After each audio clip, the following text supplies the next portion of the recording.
What is going on, guys? And that was my lovely wife getting all of that stuff for today's special video. Now, starting off the video with our equipment going haywire, we're going to let that relax and get this ready to make a fresh graham cracker crumb crust. So I'm actually making a double batch today because I'm going to be taking some over to a friend of ours, a family friend. So the recipe that I'm going to be giving you is going to be enough to make probably around 2 pies. So first off, we are starting with 405 grams of graham cracker crumbs. Right now we're checking to make sure that it's fine. You want to make sure that you don't have big chunks in there. You want to make sure that everything mixes when you start mixing. So we're just going to go ahead and pulse it a little bit longer because we want to try to grab any large pieces that might be spinning around in there. So once we're done pulsing, we're going to go ahead and check it to make sure that it is the desired crumb that we are looking for. So I'm going to feel it, look at it, kind of sift through it, and that looks perfect to me. Nice graham crumb. So now we're going to go ahead and melt down 185 grams worth of butter. And I'm just going to leave you guys here to watch this butter melt slowly and let you enjoy the view. I'll be back.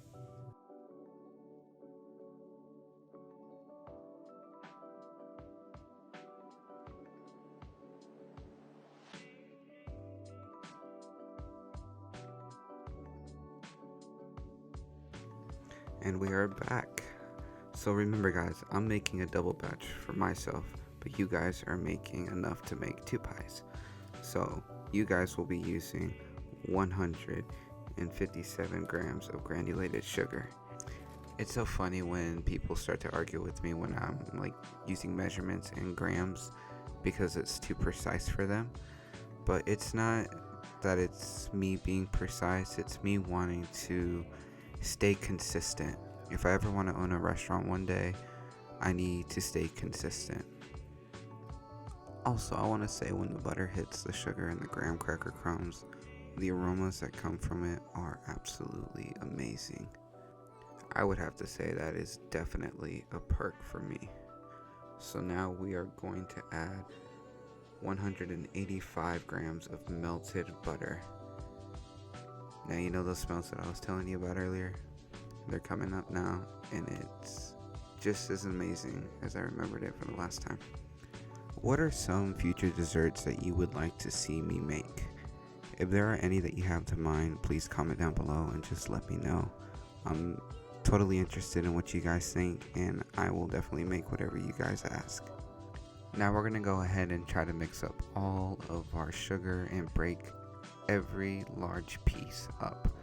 You don't want any of these large pieces in your mix because what's going to happen is you're going to press these into your pie shells, and then once you press them in and you bake them, they're going to burn.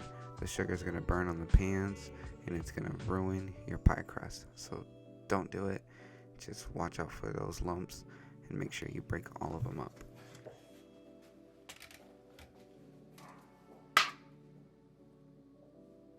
So we're going to go ahead and add 185 grams of our graham cracker crumb. But what you're going to want to do is add half of it in first.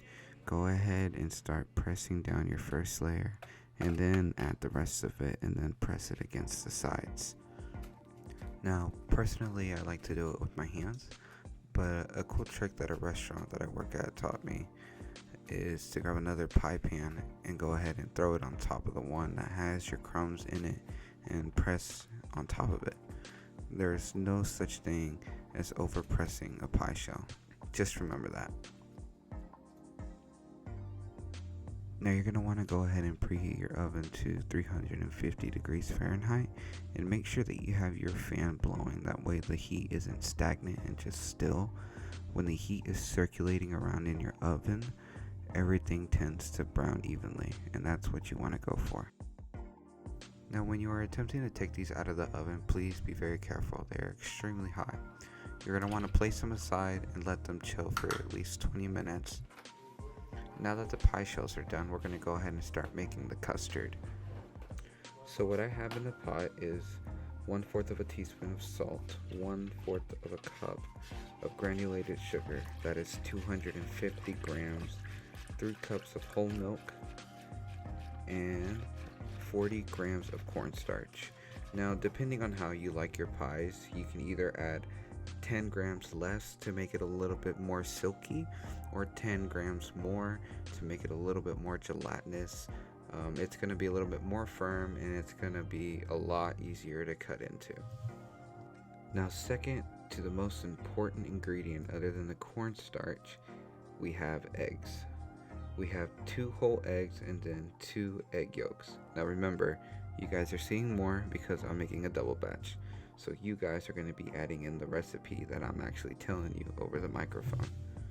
You're going to want to go ahead and mix your egg up very, very well, because when we temper this, you don't want any weird egg curds. It's just not a fun thing to bite into, especially when you're eating something sweet, you know?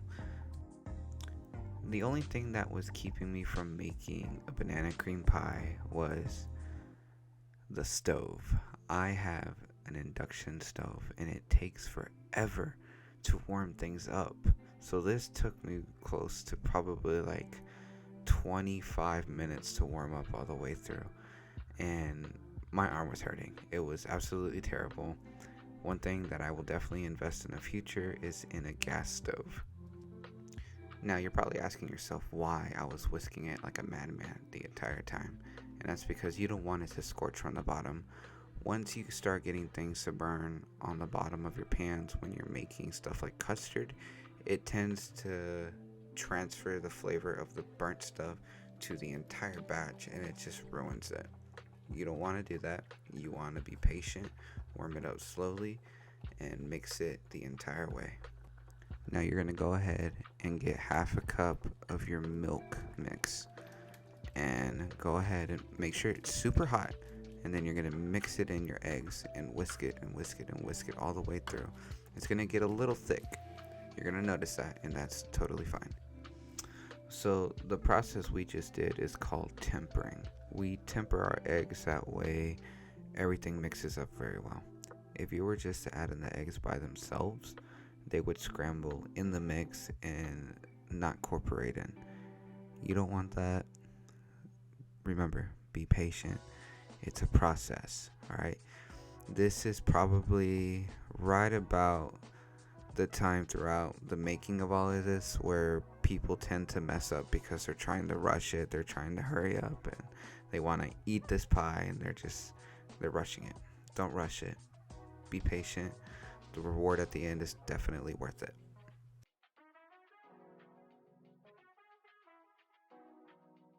Now it's starting to thicken up just the way we want it, and we're going to go ahead and transfer this into a stainless steel bowl. You don't have to do it, but I tend to do stainless steel when cooling off anything, because metal allows heat to transfer and it allows things to cool off a little faster. Now we're going to put in 1 tablespoon of vanilla extract, along with 4 tablespoons of softened butter. You want it, even though it's hot, you still want your butter to be a little soft and kind of already at that melting point. It'll make things go a lot faster when you're whisking everything together. Now you're going to mix everything all up, mix it really, really well. And right here, I'm just kind of checking out the texture and seeing how clumpy it is and how thick it's going to be. So right now we are covering it with plastic so we can put it in the refrigerator to cool off. You put the plastic on it, that way it doesn't create a type of pudding skin on top. Some people like it and they'll actually eat it, but I'm not trying to do that right now, so we're going to use the plastic. Now we're going to go ahead and put in 2 cups of confectioner powdered sugar, and following that, a whole quart of heavy whipping cream. You want to make sure to grab at least 40%. It helps stabilize and it helps with the stiffness of the whipping cream itself. The confectioner sugar will also help because of the cornstarch that's in it. I decided to do it in my little food processor because I wanted to try out the little whipping attachment that it came with. And the results were actually really cool. I did not mind it at all. It came out really great. I just had to pulse it a little bit longer than I would usually have to mix it in a mixing bowl with a whisk. So, but it was definitely a lot faster, and I did not want to whisk anything else by hand anymore for the rest of the week. This whipped cream will usually stay for probably 5 days.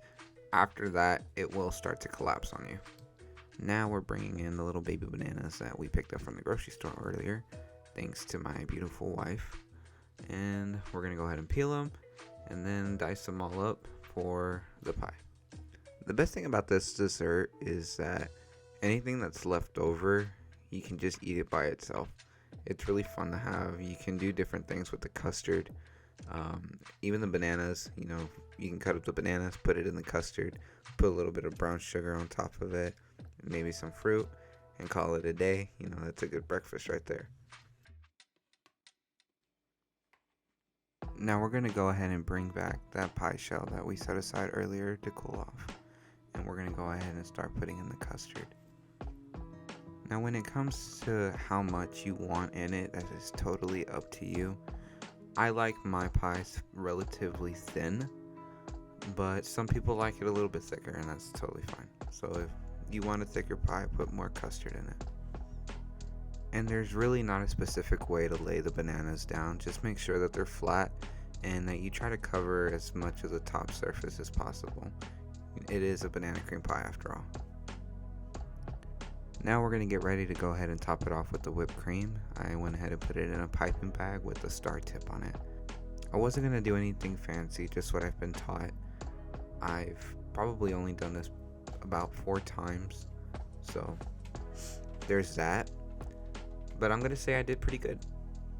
The only difference is I didn't have a little turntable that you can set the pie on top, which allows you to pipe and turn the table at the same time. One thing about this dessert, it does not stay long in the refrigerator. It will probably last you a minimum of 4 days.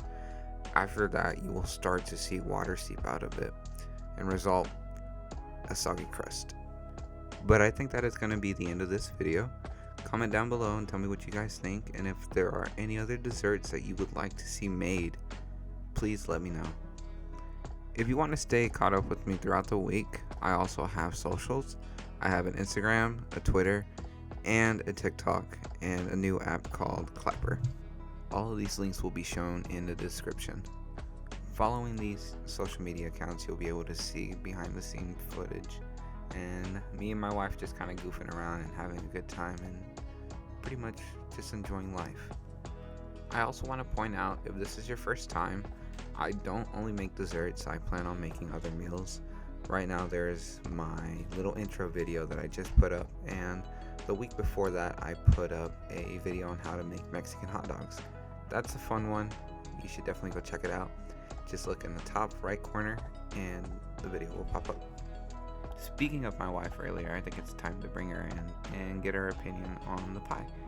So, babe, what'd you think about it? It was really good.